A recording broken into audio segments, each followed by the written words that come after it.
अभ्यास करताना नेहमी मन आनंदी प्रसन्न ठेवा.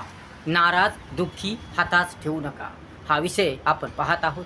या विषयाचे सविस्तर विश्लेषण करत आहोत. विद्यार्थ्यांनो, पाखरांनो, पिल्लांनो, फुलांनो, अलंकारांनो, कारंज्यांनो, रत्नांनो, अभ्यास करताना तुम्ही तुमचं मन आनंदी प्रसन्न ठेवा. नाराज दुःखी हातास ठेवू नका. हसत खेळत अभ्यास करा. आनंदाने प्रसन्नतेने अभ्यास करा. एक ध्येय ठेवून, एक स्वप्न ठेवून, तुमचं हित, तुमचं कल्याण याचा विचार करून, आवड ठेवून, गोडी ठेवून, जिद्द ठेवून, चिकाटी ठेवून, दूरदृष्टी ठेवून, ध्येय ध्यास ठेवून, चांगुलपणा ठेवून अभ्यास करा. जबरदस्ती या बळजबरीने अभ्यास होत नाही. अभ्यास करण्याची आवड पाहिजे, अभ्यास करण्याची जिद्द पाहिजे, अभ्यास करण्याची इच्छा पाहिजे, स्वतःवर आत्मविश्वास पाहिजे. आपल्याला काहीतरी करायचे, आपल्याला काहीतरी बनायचे, आपल्याला काहीतरी व्हायचे, काहीतरी जगाला करून दाखवायचे. या आपल्याला आपलं ध्येय स्वप्न पूर्ण करायचे. आपल्याला आपल्या आईवडिलांचं स्वप्न पूर्ण करायचे. या जगामध्ये आपल्याला नाव करायचे, काहीतरी नाव करून दाखवायचे. आपल्याजवळ कला कौशल्यांचा उपयोग करून, आपल्याजवळ ज्ञान बुद्धीचा उपयोग करून आपल्याला हे जगाला काहीतरी करून दाखवायचे. आईवडिलांच्या कष्टाचे, मेहनतीचे चीज करायचे.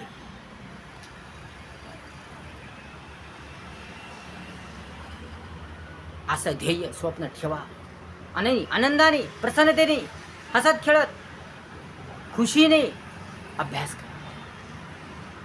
नाराज राहून, दुःखी राहून, हताश राहून अभ्यास करू नका. जबरदस्ती बळजबरीने अभ्यास करू नका. एक उदात्त ध्येय ठेवून, आनंद ठेवून, मजा ठेवून, मौज ठेवून हसत खेळत अभ्यास करा. तेव्हा तुमचा अभ्यास होईल, तेव्हा तुमचं स्वप्न ध्येय पूर्ण होईल. तेव्हा तुम्हाला अभ्यासाची गोडी लागेल, आवड लागेल, अभ्यास करण्याची इच्छा उत्पन्न होईल. परंतु जर जबरदस्ती बळजबरीने तुम्ही अभ्यास करू लागसाल, या बळजबरीने जबरदस्तीने अभ्यास करसाल, या आईवडिलांच्या समाधानासाठी, शिक्षकांच्या समाधानासाठी, या करायचे म्हणून, या पुढे पुढे जात राहायचे, वर्ग बदलत राहायचे, या टाइमपास म्हणून, या खेळ म्हणून, या करकर म्हणून, या किरकिर म्हणून, एक ओझं म्हणून अभ्यास करू नका. तर तुम्हाला तुमचं कल्याण करायचे, तुम्हाला तुमचं जीवन सुधारायचे, तुम्हाला तुमचं जीवन सुंदर छान बनवायचे, तुम्हाला तुमचं ध्येय स्वप्न साकार करायचे, तुम्हाला तुमच्या आईवडिलांचं स्वप्न ध्येय साकार करायचे, तुम्हाला तुमच्या आईवडिलांच्या कष्टाचे, मेहनतीचे, अपार कष्टाचे, काबाड कष्टाचे चीज करायचे, तुम्हाला काहीतरी बनायचे, काहीतरी व्हायचे, एक मोठं व्हायचे, नाव कमवायचे. यासाठी अभ्यास करा. आवडीने, गोडीने, इच्छेने, तयारीने, सुंदर मन ठेवून, चांगलं मन ठेवून, आत्मविश्वासाने अभ्यास करा. तरच तुमच्या अभ्यासाला अर्थ आहे, अन्यथा नाही. घोकंपटी करू नका. वाचन करा, लिखाण करा, सराव करा, मनन चिंतन करा. अभ्यास म्हणजे काय असतो? अभ्यास म्हणजे वाचन करणे, आणि जेवढं वाचलं त्यावर लिखाण करणे, लिखाण करून त्याचा सराव करणे, आणि या सर्व बाबीवर मनन चिंतन करणे म्हणजे अभ्यास असतो. म्हणून नियोजन ठेवून, योग्यता ठेवून, पद्धतशीरपणे, व्यवस्थितपणे अभ्यास करा. प्रथम का शिकायचं, कशामुळे शिकायचं, शिकून काय करायचं, काय शिकायचं याचं परीक्षण करा, निरीक्षण करा, आत्मपरीक्षण करा, आणि त्यानुसार तुम्ही अभ्यास करा.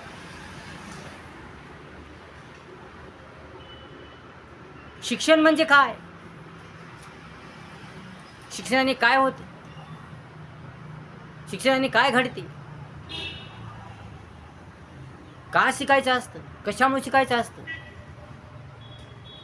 शिकून काय करावं, शिक्षणाने काय होते, शिकून काय होते,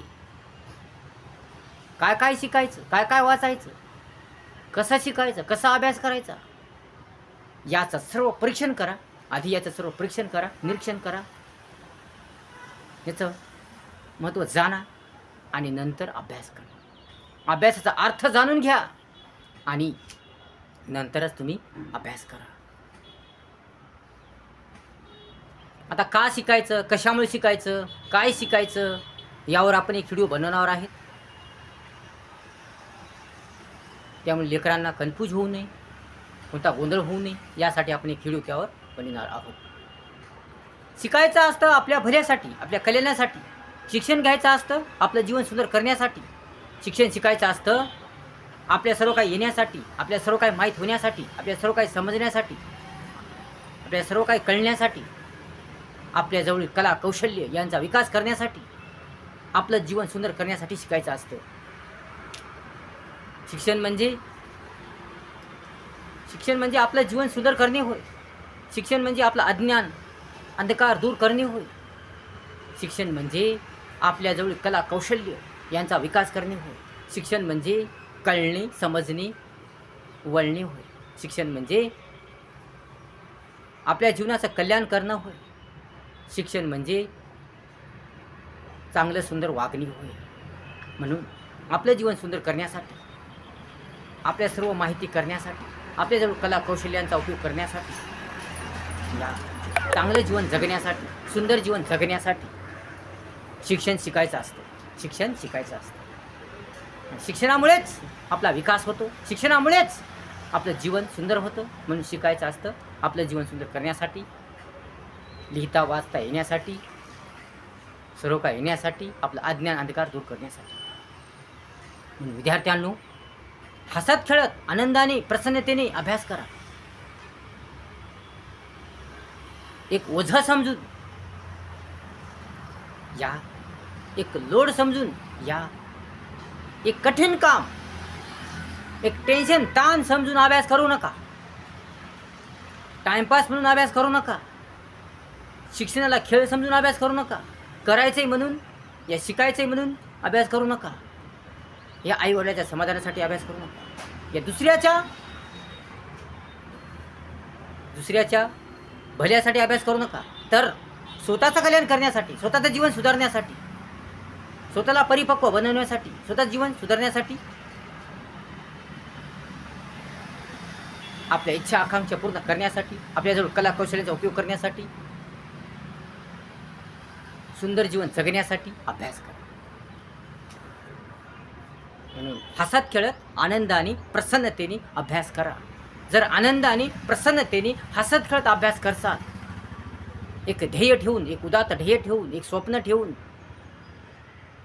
चांगुलपणा ठेवून, आवड ठेवून, गोडी ठेवून, जिद्द ठेवून, चिकाटी ठेवून, इच्छा ठेवून, तयारी ठेवून, स्वतःवर आत्मविश्वास ठेवून, धैर्य ठेवून, दूरदृष्टी ठेवून, जाण ठेवून, माणुसकी ठेवून, चांगल्या गुणांची सांगड घालून अभ्यास करसाल तर तुमचं नक्की ध्येय पूर्ण होईल, तुमचं स्वप्न पूर्ण होईल. परंतु एक जड ओझं म्हणून, एक जबरदस्ती बळजबरीने अभ्यास करसाल, शिकायचं म्हणून शिकसाल, या वाचायचं म्हणून वाचसाल, या अभ्यास करायचा म्हणून करसाल, तर तुमचं काही होणार नाही. तुमचं जीवन सुंदर होणार नाही. तुमच्या इच्छा आकांक्षा पूर्ण होणार नाही. तुम्हाला हवे ते पाहिजे ते मिळणार नाही आणि त्यामुळे तुमचं जीवन कंगाल होईल, नरकमय बनेल. म्हणून शिक्षणाचा अर्थ समजून घ्या, अभ्यासाचा अर्थ समजून घ्या. का शिकायचं, कशामुळे शिकायचं याचा अर्थ समजून घ्या. अभ्यास म्हणजे काय, शिक्षण म्हणजे काय याचा अर्थ समजून घ्या आणि अभ्यास करा. प्रत्येक गोष्टीचा अर्थ समजून घेतल्याशिवाय आपल्याला काय करायचं ते कळणार नाही. म्हणून शिक्षणाचा, अभ्यासाचा अर्थ समजून घ्या आणि अभ्यास करा. म्हणून हसत खेळत आनंदाने मजेने अभ्यास करा. कोणता विषय असो, इतिहास असो, भूगोल असो, विज्ञान असो, नागरिकशास्त्र असो, मानसशास्त्र असो, राज्यशास्त्र असो, या केमिस्ट्री असो, बायोलॉजी असो, इंग्रजी असो, गणित असो, मराठी असो, इतिहास असो, या कोणताही सब्जेक्ट असो, आनंदाने हसत खेळत अभ्यास करा. जर एखाद्या विषयाची तुम्हाला आवड नसेल, त्या विषयाची रुची नसेल, त्या विषयात इंटरेस्ट नसेल, त्या विषयाचा अभ्यास करताना बोर होत असेल, तर मात्र त्या विषयात आवड कशी निर्माण करायची? तर आवड एकदाच निर्माण होत नाही. तर प्रथम थोडंफार वाचायचं, हातात पुस्तक घ्यायचं, थोडंफार वाचायचं, थोडंफार झाल्यानंतर गोष्टीचं पुस्तक वाचायचं, त्यानंतर अजून तेच पुस्तक वाचायचं, थोडं थोडं थोडं थोडं करून थोडं थोडं केल्यानंतर तुम्हाला आवड निर्माण होईल, रुची निर्माण होईल. त्या विषयाला समजून घ्यायचं. प्रथम हे विषय का करायचा आपल्याला, या विषयाचा अभ्यास का करायचा, कशामुळे करायचा, हे आधी अर्थ समजून घ्या. त्या विषयाचा अर्थ समजून घ्या आणि नंतर अभ्यास करा, नंतर ते वाचन करा. तुम्ही अर्थ जर समजून घेतला, आवड ठेवली, गोडी ठेवली, इच्छा ठेवली, प्रगल्भ इच्छा ठेवली, आपलं ध्येय स्वप्न साकार करण्यासाठी आपण अभ्यास करत आहोत, तुमच्या मनाला जागा केलं, तुमच्या मनाला जागे केलं, तुमच्या मनाला जागा केलं, सावधान राहिली, सतर्क राहिली आणि आपल्याला आपलं ध्येय स्वप्न साकार करण्यासाठी आपण अभ्यास करत आहोत असं तुमच्या मनाला समजून सांगितलं. आपल्याला शिकायचे, आपल्याला घडायचे, आपल्याला काहीतरी बनायचं आहे, आपल्याला काहीतरी बनवून दाखवायचे, आपलं स्वप्न ध्येय पूर्ण करायचे, आपल्या जगासमोर नाव करायचे, असा उद्देश मनात ठेवून आणि असं मनाला जागे करून जर अभ्यास केला तर कोणताही विषय तुम्हाला बोर जाणार नाही, कोणत्याही विषयाची भीती वाटणार नाही आणि कोणताही विषय तुम्हाला कंटाळावाणा वाटणार नाही. म्हणून एखादा विषय जरी आवड असला, किती जरी आवड असला, तर आपलं ध्येय स्वप्न साकार करायचं, आपल्या आईवडिलांचे कष्ट मेहनत आठवायची आणि आपल्या ध्येय साकार करायचे, आपल्याला पुढे जायचे, आपलं जीवन सुंदर करायचे, हे आठवा. म्हणजे तुम्हाला विषय कोणत्याही विषयाची भीती वाटणार नाही. आणि कोणता विषय टप्प्याटप्प्याने वाचा. प्रथम काही ओळी वाचा. जर एखादा विषय तुम्हाला अवघड जात असेल, त्या विषयाची भीती वाटत असेल, किंवा बोर होत असेल, तर प्रथम त्या विषयात इंटरेस्ट कसा निर्माण करायचा, की प्रथम थोड्याफार ओळी वाचायच्या, नंतर अजून जास्त ओळी वाचायच्या, नंतर त्याच्यापेक्षा जास्त ओळी वाचायच्या, आणि नंतर मग एक पॅराग्राफ वाचायचा, पॅराग्राफ झाल्यानंतर 2 पॅराग्राफ वाचायचे, 3 पॅराग्राफ, 4 पॅराग्राफ, एक धडा वाचायचा. आणि मग धडा झाल्यानंतर तुम्हाला आवड थोडी निर्माण होईल, थोडं तुम्हाला इंटरेस्ट निर्माण होईल. आणि लगातार वाचायचं नाही, ते थोडं झालं की मग गोष्टी पुस्तक वाचायचे, छान छान गोष्टी पुस्तक वाचायचे, म्हणजे इकडं बोर होत नाही तुम्हाला. ते झालं की मग अजून एक धडा, मग दुसरा धडा, मग तिसरा धडा, मग चौथा धडा, त्या विषयाची पूर्ण तुम्हाला आवड निर्माण होईल. आणि वाचताना काय करायचं, आपलं ध्येय आठवायचं, आपलं स्वप्न आठवायचं, आईवडिलांचे कष्ट आठवायचे, आईवडिलांची मेहनत आठवायची, आईवडिलांचे मार्गदर्शन आठवायचं, शिक्षकांचं मार्गदर्शन आठवायचं, शिक्षकांनी शिकवलेलं आठवायचं आणि आपल्या ध्येय साकार करायचे, आपल्याला पुढे जायचे, आपलं जीवन सुंदर करायचे, आपल्या जीवनाचं कल्याण करायचे, आपल्या काहीतरी बनायचे, हे आठवा. म्हणजे तुम्हाला विषय कोणताच बोर वाटणार नाही आणि कोणत्याच विषयाची भीती वाटणार नाही. म्हणून शिका, तुमचं कल्याण करण्यासाठी शिका, तुमचं जीवन सुंदर करण्यासाठी. टाईमपास म्हणून नका शिकू, या जबरदस्ती बळजबरी म्हणून नका शिकू, या आईवडिलांच्या समाधानासाठी नका शिकू, या शिकायचं म्हणून नका शिकू. तर आवडीने, गोडीने, आनंदाने, प्रसन्नतेने शिका, अभ्यास करा, हसत खेळत अभ्यास करा. तुम्हाला बोर वाटणार नाही, तुमचा अभ्यास चांगला होईल, मस्त होईल, जबरदस्त होईल. हताश राहून, नाराज राहून, दुःखी राहून जबरदस्तीने अभ्यास करू नका. तर आवडीने, गोडीने, इंटरेस्टने, प्रसन्नतेने हसत खेळत अभ्यास करा. व्हिडिओ जर आवडला असेल तर लाईक करा, शेअर करा, कमेंट्स करा आणि आपल्या चॅनलला सबस्क्राईब करा विसरू नका. धन्यवाद.